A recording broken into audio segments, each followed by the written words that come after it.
যেদিন আমার গ্রামবাসী চাইবে বাজনা আসবে, সেদিন আমরা চিন্তা ভাবনা করব যে বাজনা আসবে কি আসবে না। তার কারণ সম্পূর্ণটাই কিন্তু গ্রামবাসীকে নিয়ে। হয়তো একটা কমিটি নিশ্চয়ই আছে, কিন্তু শেষ কথা হচ্ছে জনগণ।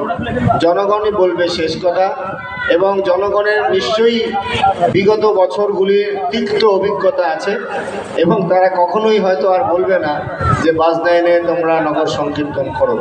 এটা অত্যন্ত একটা শুভ বুদ্ধির কাজ যে আগামী দিনে এই অনুষ্ঠান, এই যে দুদিন ধরে হরিনাম চলছে, আমি বলবো পরিবর্তনশীল জগতে কিছু পরিবর্তন আনা প্রয়োজন।